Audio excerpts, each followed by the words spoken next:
પણ છે અને અમે વર્ષોથી મોરબીની અંદર રહીએ છીએ અને બહુ લોંગ સમયથી અમે બધા બહેનો દીકરીઓ જોડે જોડાયેલા છે. ક્યાંય પણ આપણી બેન દીકરીઓ પર થતા અત્યાચાર છે એને રોકવા માંગીએ છીએ. ક્યાંક દીકરીઓને ઘરમાંથી કાઢીને દ્રશ આપવામાં આવતો હોય છે, ક્યાંક ઘરેલું હિંસા થતી હોય છે, આવી રીતે સાયબર ફ્રોડ થતા હોય છે દીકરીઓ પર. તો આપણે વધુમાં વધુ બહેનોને જોડી આપણા સંગઠન જોડે અને વધુ થતા અત્યાચાર રોકવા માટે આપણે જોડાયા છે. ક્યાંક જે આ બનાવ આપણી બેન જોડે બન્યો છે, તમારી જોડે બન્યો છે, ત્યારે બીજા પર ન બને એના માટે એક જાગૃતતા ફેલાવો. ક્યાંય કોકની પર ભરોસો કરતા પહેલા 10 વાર વિચાર કરવાનો. અત્યારે છે ને સગા બાપનો ભરોસો કરવો હોય તો 10 વાર વિચાર કરાય.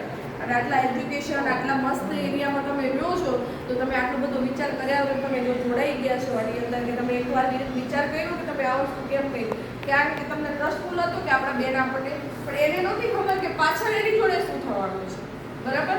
એટલે બધાય સાથે મળીને સાથે એને સપોર્ટ કરો, કારણ કે તમારી જે કિંમત ગઈ છે એની પણ રૂપિયા ગયા છે એની જોડે. તો બધા સાથે રહીને કામ કરીશું ને તો ક્યાંય નુકસાન નહીં થાય આપણને. અને જે વસ્તુ ગઈ છે એટલી તાકાત છે આપણી અંદર કે આપણી ભારતની નારીની અંદર તાકાત એટલી છે કે આપણે જે ગયેલી વસ્તુ આપણે પરત લાવી શકીએ છીએ.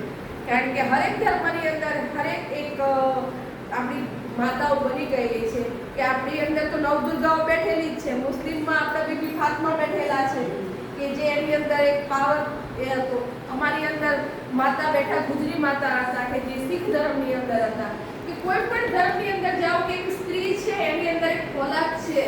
કારણ કે તમે જોયું હશે કે ક્યાંય તમે જાઓ તો કોઈ દેવતાઓ યુદ્ધ નથી લડ્યા, આપણા દેવો જ લડ્યા છે. આપણી દેવીઓ જે છે એ આપણી માતાઓ જે છે એ યુદ્ધ લડવા ગઈ. એટલે આપણે બધી છે ને ઝાંસીની રાણીઓ છીએ. તો આપણે ઝાંસીની રાણીઓ બનીને આગળ વધવાનું છે. બાકી હું તો આગળ શું તમારું એન્જિન છું, પણ મારા ડબ્બાથી મારી જોડે જોડાવવું પડશે. જોડાવશો બધા? હા. એટલે આપણા જે મેન અત્યાર લગી તમારી જોડે જોડાવા માટે પારુલબેન લઈને આવ્યા હતા, એક નિમિત્ત બન્યા છે. તો આજથી હું તમારું વિડીયો હાથમાં લઉં છું અને વધુમાં વધુ ને જલ્દી આનો ફેસલો આવે એવી આશા રાખીશ. બાકી મારા સંગઠન જોડે જોડાયેલા જે આપણા ગુજરાત પ્રદેશ પ્રચાર મંત્રી જે છે આપણા વર્ષાબેન નિંબડ આવેલા છે, મોરબી જિલ્લા પ્રમુખ છે જે આપણા કિંજલબેન પટેલ છે, અને આપણા જે પારુલબેનને તમે ઓળખતા જ હશો ઘણા બધા, એ મોરબી જિલ્લા ઉપપ્રમુખ છે.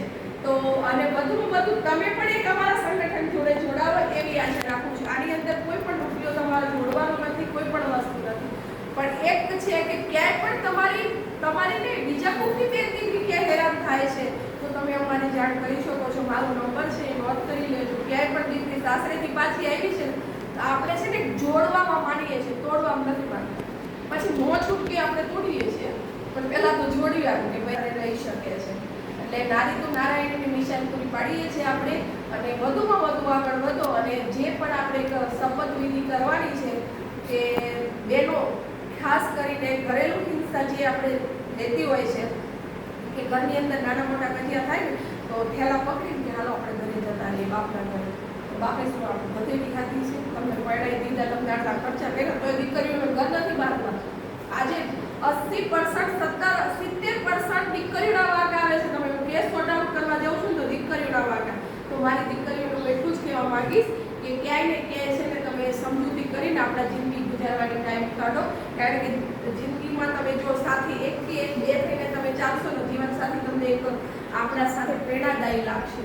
બાકી તમને એવું લાગશે કે આ તો એક આપણા મોશોક આજે નથી પૂરા થતા, આજે આ વસ્તુ નથી લઈ, એની પણ કંઈક મજબૂરીઓ હોય છે, ક્યાંક એના કંઈક ટેન્શન હોય તો માણસ આપણા શોખ પૂરા નથી કરી શકતો. બાકી બધું વસ્તુ મારી વાણીને હું વિરામ આપું છું. મારા રાજ સાથે જોડાશો એવી આશા રાખું છું. નારી શક્તિ જિંદાબાદ, નારી શક્તિ જિંદાબાદ. બધાને ખૂબ ખૂબ ધન્યવાદ. અને બધા આવ્યા આપણા મારા એક વચન ઉપર અને બધાને તમે જે પણ ભરોસો મારી પર મૂક્યો છે એના ઉપર હું ખરી ઉતરું એવી આશા રાખું છું. જય હિન્દ. જય હિન્દ.